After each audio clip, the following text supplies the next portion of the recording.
Archives of Prasar Bharati presents the timeless treasure of golden era.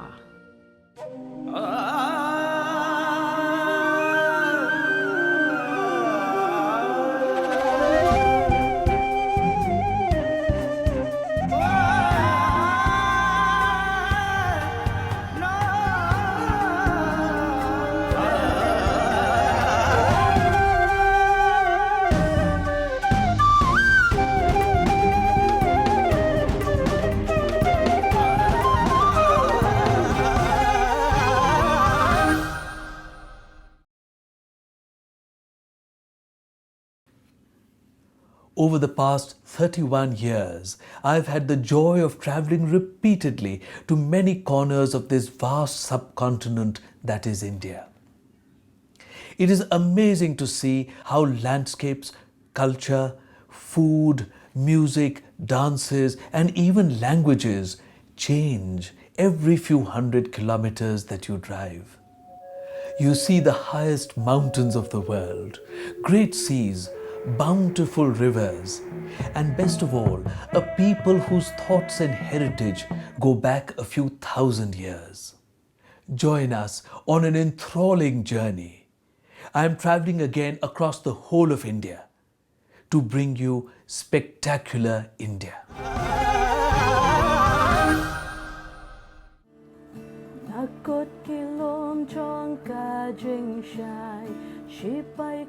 Meghalaya is a beautiful hilly state in the northeast of India.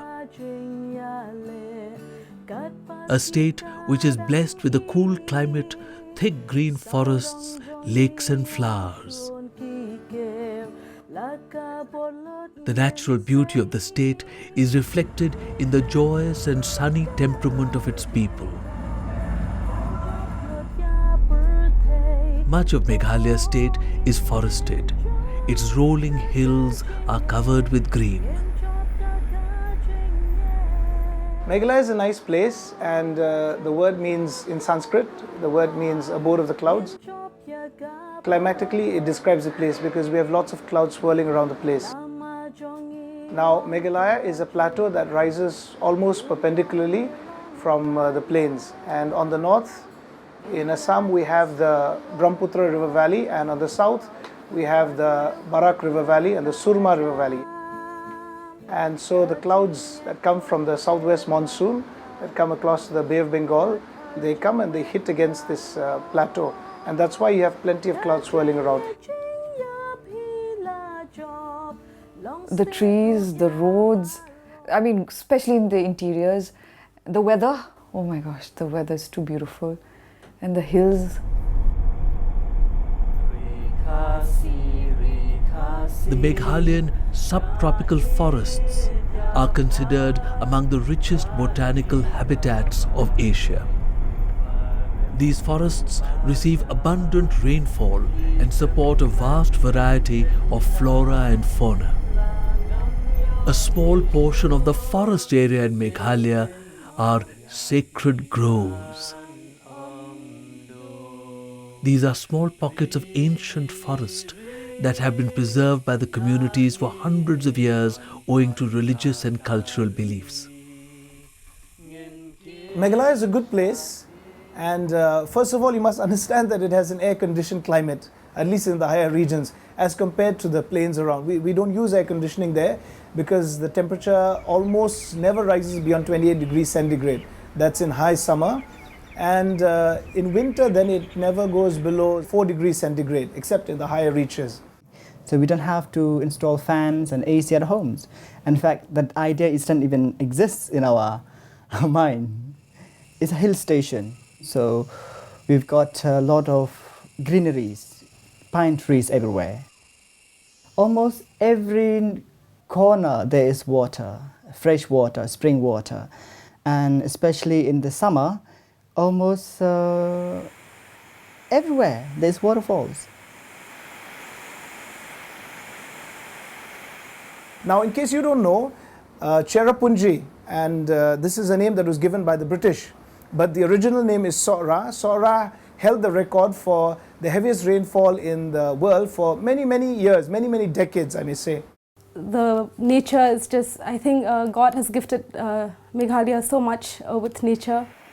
Monsoons are lovely. I miss walking in the rains in the interiors, probably going to Cherrapunji when it's raining, the roads being foggy, and you know, I miss starry nights, which you don't see in the city with so much of pollution.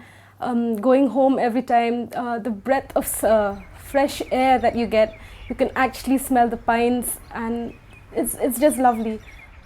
One thing I want to talk about cleanliness. It's in itself a culture. We hold importance to cleanliness. For example, the Maulunong, which is a village, say 90 kilometers from Shillong, it's been the cleanest village in Asia. We're here in Delhi because the church has sent us here to work among the people, the Khasi Jaintia people here in Delhi, and we are serving them. But it's always a joy to go back home and to meet the people there. When we get there to Shillong, we enjoy the company of people. Khasi people are rather laid back, if I may say, to the point of being lahe lahe. There's an Assamese word called lahe lahe. Take it easy, cool, chill out. Take it easy, man, that sort of thing. So we work, but we don't work very hard. We struggle at some points, but then we also know how to enjoy ourselves. Socializing is a very important part. I was just talking with my aunt yesterday, how for Khasi socializing is so important. How relating with your friends and relatives and visiting one another is so important. And then eating. When we meet, we must eat. The values that parents give to their children, I think is very important, and I've been in the city for quite some time now, and I would always love to go back to Shillong to bring up my children. I mean, it's different from the cities because it's a place where you know, people, we don't rush for anything, so parents still have time for their children. The quality time that is needed with them are spent, and I think that's the time when we learn a lot from our parents. The vast majority of the population of Meghalaya are tribal people. The Khasi tribe are the largest group, followed by the Jaintias and Garos.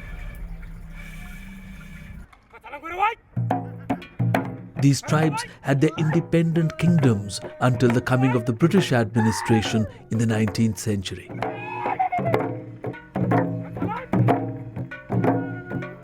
Every village was an independent kingdom carrying on without much communication among themselves. And that is the reason why we find so much of cultural variation and linguistic variation in this area. And it is a very colorful area. Each one has got their own songs, their own dance, their own shawls, their own colors, their own architecture, and everything is typical of each tribe. The traditional Khasi men's dress is jimphong, or a longish sleeveless coat without collar fastened by thongs in front. The traditional women's dress is rather elaborate, with several pieces of cloth giving the body a cylindrical shape. On ceremonial occasions, they wear a crown of silver or gold on the head. A spike or peak is fixed to the back of the crown, corresponding to the feathers worn by the menfolk.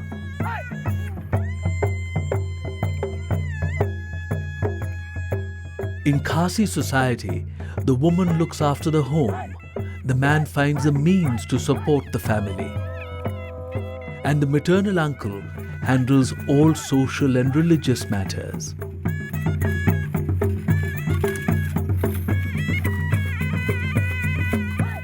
The Khasis are now mainly Christian. Earlier they believed in a supreme being under whom were deities of water, of mountains, and of other natural forces.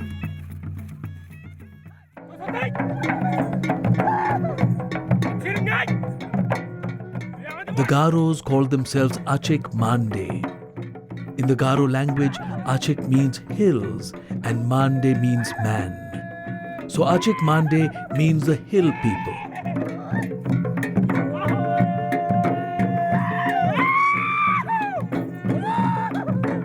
Garo women used to wear a piece of cloth around their waists and a blouse or a vest. The men usually wear a turban. On all festive occasions, the Garos, both men and women, wear headdresses with rows of beads stuck with feathers of the hornbill. Both men and women wear bangles and earrings. Before embracing Christianity, they used to cremate the dead body in the presence of all the relations of the deceased.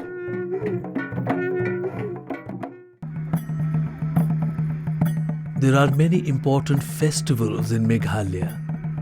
These celebrations usually take the form of dances where people can forget the drudgery of life. This museum is a witness, a sign of that one, that we want to preserve the culture of the indigenous people as much as possible, because as the time goes on and the transition takes place, they themselves will discard and they will forget what they were. So we want to preserve for them what their culture was in the past. There has to be a continuity. You cannot, even if you advance, progress, whatever development you take, there has to be a continuity. You cannot cut yourself off completely from your past. So you have to build on your past, and you cannot completely forget what you were, what your history was. What is beautiful about that place, because it's a classless society, and that's why it's so beautiful, because you can go into anyone's home. If there's a funeral, you can mingle with someone who's rich or someone who's poor. So there's just no class division. You probably haven't spoken to your next door neighbor for years, but then in the time of grief, the entire family would just probably take off from work and just be there at your house and give you comfort. I mean, that gives you a lot of comfort. It's something which I don't see it happening here, and I don't know how people get through those sad days. I think what is the joy of life there? So much. Because you get up in the morning at 6 o'clock and you enjoy the sun, and you don't have to think that, oh my gosh, today I'm going to, I have to fight with the auto guy, I have to fight with this, I have to fight with that. No, there's nothing like that. You get up, have a cup of tea, get out of your house, stand in your garden, say hi to everybody, come back. There's no pace out there. I mean, you don't have to rush to anything. So you just go back and it's really peaceful. You don't have to handle the rude people, you don't have to handle the manipulative people at the office, because there the corporate culture is really not there. So people are more relaxed, there's no stress whatsoever. People are really not stabbing each other in the back to get somewhere.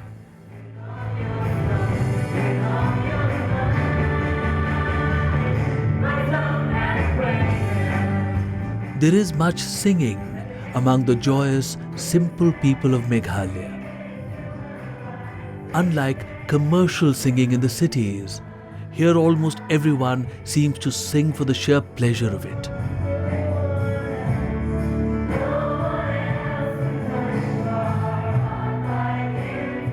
Singing there is pure talent and no commercial. No, people don't, they just sing it because they really want to sing.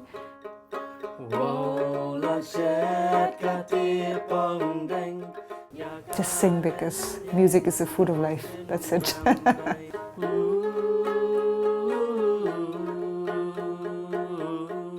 Singing, it's in our gene, if I am to say that. Almost every next person in the family is a singer. Either the father, either the mother, or the children. In fact, sometimes they even have the whole family as a choir, as a team.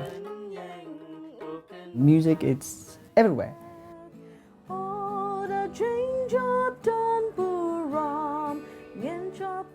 Khasis love a lot of music, and this is reflected in every village, every town that you visit. There's always someone strumming the guitar, or there's always someone playing the keyboard. But it's not always been like this. It's not just this Western music. We have our roots in the oral tradition, and the oral tradition is not so much spoken as it is sung.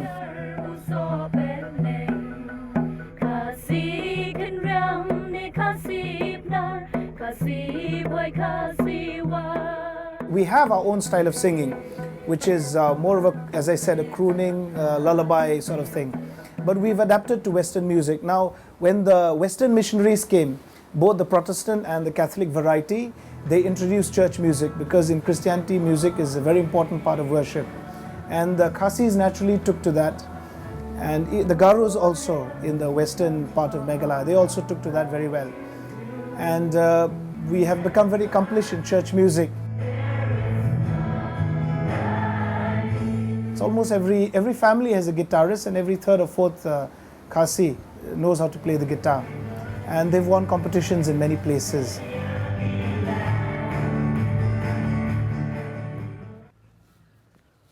We are in Shillong, the capital of the state of Meghalaya. It is a popular hill station and has been known as the Scotland of the East. India has such a fascinating blend of different religious faiths. Meghalaya has a predominantly Christian population today. Different orders of Christianity from Germany, from England, from Italy began to arrive here in the 19th century. The British came to Assam in 1826. A few years after that, the Presbyterian missionaries came to Meghalaya, and they established here in Shillong, Cherrapunchi, Laikinsev, and different places.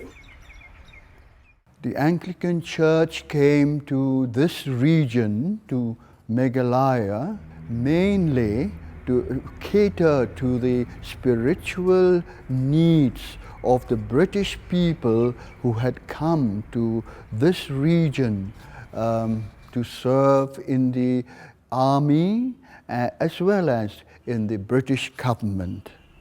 And when it came to Shillong, this church was founded in 1872, and the foundation stone of the first church was laid by His Excellency Lord Northbrook, the Viceroy of India. This is the model of the first Catholic cathedral that was built in Shillong by the German fathers in 1890 when they came for the first time to Meghalaya for evangelization.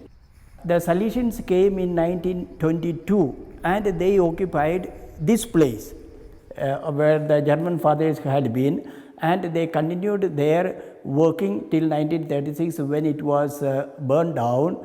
And later on, the same place, the Salesians built the present cathedral and the complex that we find today, which is a magnificent cathedral built in the 1940s, and then it was dedicated to Mary Help of Christians by the then Bishop of Shillong, Monsignor Louis Matthias.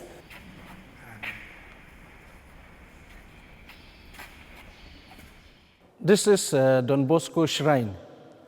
It was built in the year 2005, it started, and they could finish it by the year 2009.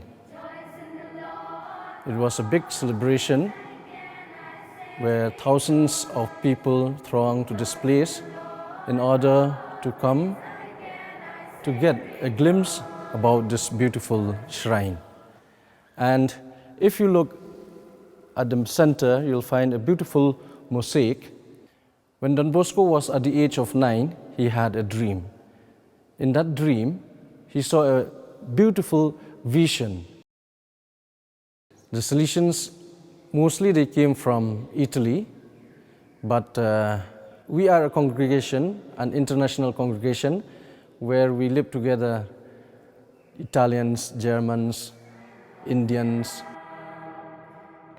Right now, my children are singing down in the hall, and they are especially our people are very talented, especially in music.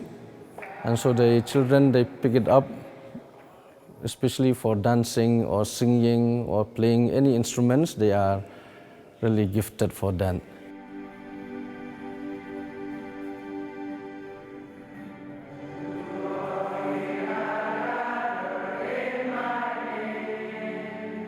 This seminary is a training place for young boys who aspire to be future priests and leaders of the church, of the Catholic Church.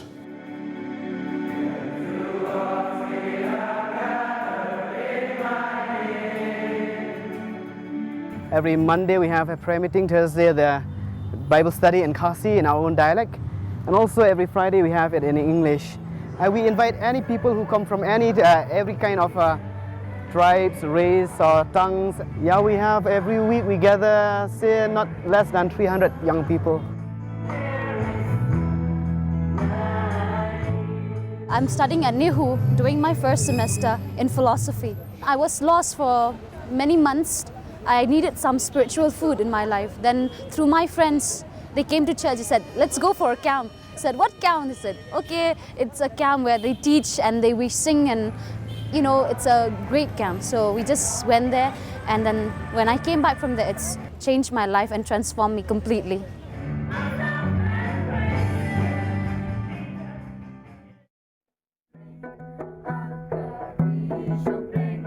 A majority of the people of Meghalaya follow a matrilineal system, where the lineage and inheritance are through the women in the family. This must be one of the world's largest surviving matrilineal cultures.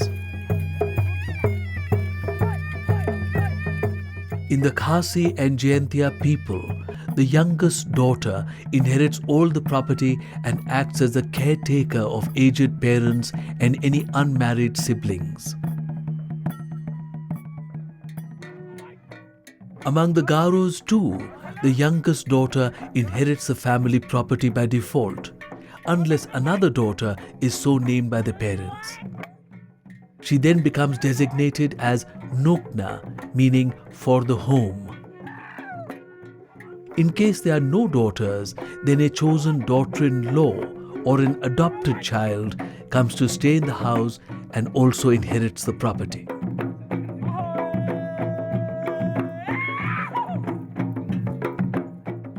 We're still one of those very few matrilineal society left in the world.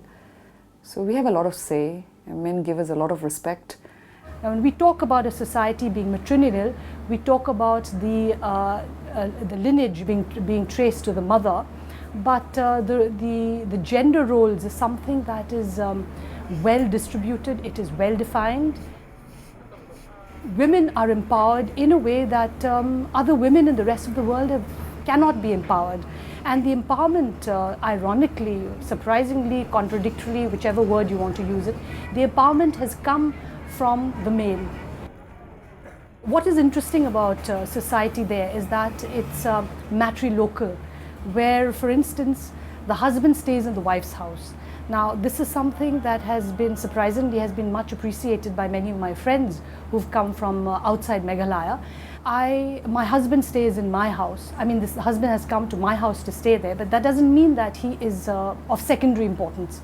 Now, why this has been appreciated is because for many of my friends, the very fact that I can actually stay back and look after my parents, which I did, is something which has been deprived of many women, who would prefer to stay back and look after their parents.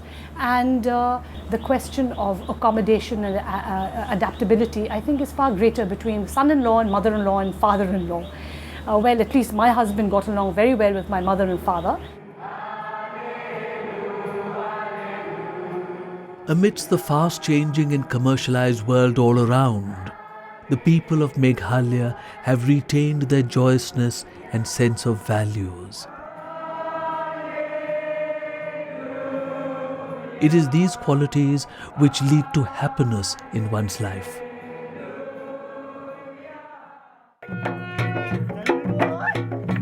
From tribal times till today, there is here a sense of community and of warmth.